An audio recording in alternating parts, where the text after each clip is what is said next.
370 বিলোপের পরে নাকি কাশ্মীরের শান্তি ফিরেছে, নোটবন্দি পরে নাকি জঙ্গিদের কোমর ভেঙেছে। দুর্ভাগ্য আমাদের, গত 2 দিন আগে যে বর্বরোচিত আক্রমণ হয়েছে, সন্ত্রাসবাদী আক্রমণ হয়েছে, সেটাকে আটকাতে এই মোদী অমিত শাহজির দ্বারা যে বিজেপি সরকার চলছে সম্পূর্ণরূপে ব্যর্থ হয়েছে। কাশ্মীরের মানুষ রাস্তায় নেমেছে, যে সন্ত্রাস সংগঠিত হয়েছে এর বিরুদ্ধে নেমেছে। এটা আমাদের প্রত্যেকের জন্য একটা পজিটিভ। গত 35 বছরে যেভাবে কাশ্মীরের মানুষ বন্ধ আমরা অনেক দেখেছি, কিন্তু সাধারণ পর্যটকের উপরে যেভাবে হামলা হয়েছে, যেভাবে সন্ত্রাস সে আক্রমণ হয়েছে, এর প্রতিবাদে যেভাবে রাস্তায় নেমেছে, এটা আমাদের প্রত্যেককে কিন্তু ভাবাচ্ছে। কিন্তু দুর্ভাগ্যের বিষয়, এই হামলাকে কেন্দ্র করে ধর্মীয় বিভাজনে ব্যস্ত কেন্দ্রের বিজেপি সরকার যেমন এবং বিভিন্ন জায়গায় বিজেপিরা, কিন্তু সাধারণ মানুষকে এই প্রশ্ন তোলার মাইন্ডকে ডাইভার্ট করে দিচ্ছে যে ওখানে বিভিন্ন লেয়ারের সিকিউরিটি থাকে, তারপরেও কিভাবে দীর্ঘক্ষণ ধরে ওখানে সন্ত্রাসী কার্যকলাপ চালালো ওই সমাজ বিরোধীগুলো, মানবতার বিরোধী খুনিগুলো। ওই খুনিগুলোকে খুঁজে বার করতে হবে। সে পাকিস্তানে যে লুকোক আর আফগানিস্তান আর আমেরিকায় একটা খুনি না ছাড় পায়। যে খুনির মধ্যেই 25-এর উপরে আমার ভাইকে খুন করেছে, আমার এক ভাই ঝন্টু ভাইকেও যারা খুন করেছে, একটাও না ছাড় পাই। খুঁজে বার করে 56 ইঞ্চি অনেক গল্প শুনিয়েছি, এবার সময় এসেছে সত্যিকার 56 ইঞ্চি না 16 ইঞ্চি তার প্রমাণের খুঁজে বার করতে হবে। একটাও না ছাড় পায়।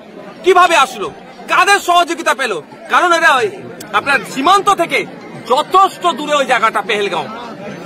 ওই পেহেলগাঁওতে বছরে বিভিন্ন সময়ে প্রচুর টুরিস্ট যায়। আমরা কাশ্মীরে যতটুকু জানি, আমরা কি দেখি যে 5 মিটার 10 মিটার ছাড়া ছাড়া আর্মি থাকে, সেনা থাকে। তাহলে দীর্ঘক্ষণ ধরে অপারেশন চালালো, কোন সেনা ছিল না। এবং শুধু আমার কথা নয়, আমি ভিডিও আপনাদের মাধ্যমেই দেখছিলাম, একজন দাবি করছে যে তার ভাই দীর্ঘক্ষণ ধরে গুলি খেয়ে পড়ে আছে ট্রিটমেন্টের জন্য, বা ওখানকার প্রশাসনের থেকে এসে পৌঁছানি প্রায় আধ ঘন্টা 45 মিনিট, কেউ বলছে 1.5 ঘন্টা পরে আসছে। তাহলে ভাবতে পারা যাচ্ছে না, যেখানে 5 মিটার 10 মিটার ছাড়া ছাড়া সেন্ট্রাল ফোর্স থাকে, অত বড় একটা কাণ্ড ঘটিয়ে চলে গেল, অত মানুষকে শহীদ করে দিয়ে চলে গেল, খুন করে দিয়ে চলে গেল, তারপরেও কেন যথাসময়ে ফোর্স আসলো না? এই প্রশ্নটা থেকে যাচ্ছে। তাহলে কে আসতে দিল না ফোর্সকে? ফোর্স তো এই নিচে থেকে আসবে না এরকম ব্যাপার নয়, তাহলে আটকালো কে? এই তদন্তগুলো হওয়া দরকার। তবে তদন্ত কতটা হবে আমি সন্দেহ আছি, কারণ 2019 সালে আমরা দেখেছিলাম যখন বিজেপি সরকার টলমল করছিল, বিজেপি সরকার ক্ষমতায় নাও আসতে পারে দ্বিতীয়বারের জন্য, তখন আমরা কি দেখলাম যে পুলওয়ামার অ্যাটাক হয়েছিল। পুলওয়ামার অ্যাটাকে শুনেছিলাম 350 কেজির কাছাকাছি নাকি RDX নিয়ে এসেছিল, এবং আমাদের দেশের 40টা সেনা শহীদ হয়েছিল।